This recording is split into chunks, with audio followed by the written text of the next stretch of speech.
tilbage til det sidste spil, vi skal lave i den her station. Vi skal spille på samme bane, som vi lige har gjort. Jeg har sat lidt flere kejler op på en sidelinje her, hvor der er cirka 3 meter imellem.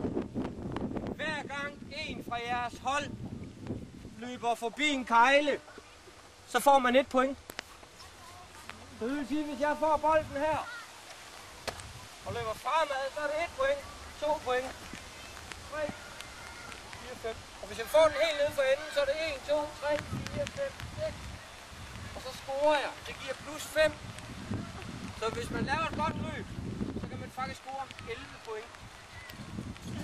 Så er jeg dumt. Det er nu, hvis man laver et løb, så afleverer den 2 kejler baglæns. Og den næste, så løber de 2. Så får man ikke for de 2 næste, der løber forbi. Men man kan... Det er ikke dumt. Så det vil sige, at jeg godt kan løbe forbi kejlen der. Afleverer til dig. Så løber fremad. Så får han ikke for kejlen, men får for den næste. Så man kan altså ikke bare stå og... Ja? Hvordan kan man som lærer ja, fordi... Og det må vi bare erkende, at når vi har idræt, og når det er noget med point at gøre, fordi det bliver også spurgt, da vi spillede de 4 spil, så er det lige pludselig en, der siger, hvad står der? Et eller andet. Men det er jo ikke et dumt spørgsmål, fordi ungerne, de vil også være med i det.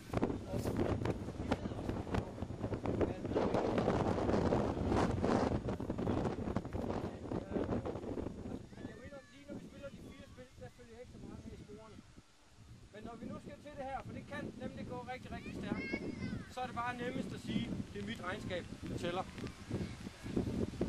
Så vi kan ikke... påvirke mig, nej. Ja, i rugby der brokker man sig ikke til dommeren, men det var egentlig bare det.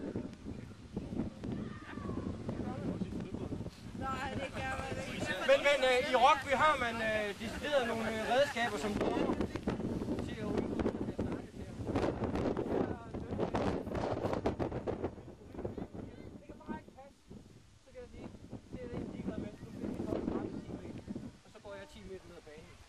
Så bliver dit hold rimelig træt af dig, hvis du gør det 3 gange. Så dommeren kan simpelthen rygspille 10 meter. Han kan også lige et kort og smide en ud i 10 minutter for det, hvis det er rigtig, rigtig træt. Så der er nogle helt andre regler og en helt anden kultur på dommerne som rugby, end der er kontra fodbold. Nå, nok om det. Vi skal til det, vi er her for. Gul, de går derned. Så er vi målmænd. Det er vi stærkest til. Jamen, der er en, der skal hen.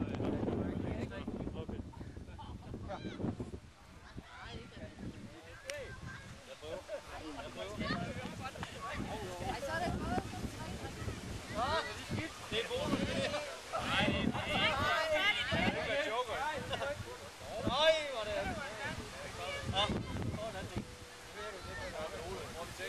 Nej, men vi er jo alle vinder.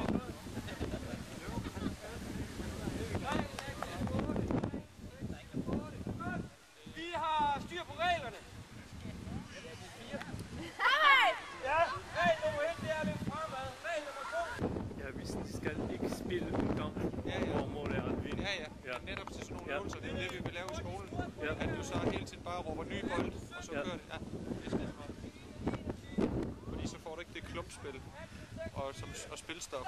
Præcis. Spilstop, ja. Netop.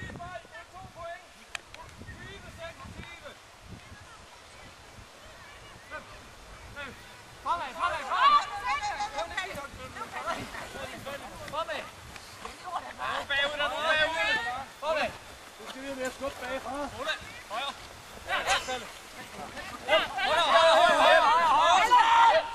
Stop! Hvor er pladsen på banen nu? Hvor er der plads til at løbe fremad? Ja, rigtigt. Og prøv at se, hvor mange de egentlig er. Ej, lige nu der. Kunne det være smart, at man sådan tænker lidt, at hvis vi har bolden herovre, hvis hele holdet kunne begynde at tænke på, så er der måske en chance for, at vi gerne vil have bolden derude.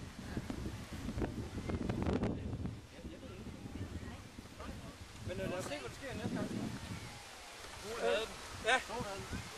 Afsted, Palle. Afsted.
30, 28 står der så.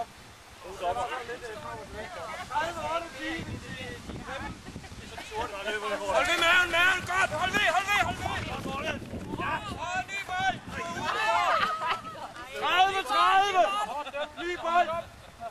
Nå! Lort nummer! Ej, Ole! Så starter vi bare her. Det har de også fået. Jeg gik derfra, så her. Du bruger ikke nogen, så går så tilbage igen. 17 sekunder tilbage. Der står 30. Og det er mine sekunder. Sted fremad. Hold med! 1, 2, 3, 4, 34! 10 sekunder! Kom! Ny bold! 30 sekunder. Nej, 10 sekunder. Kom så! Og så Peter. Og så! 2.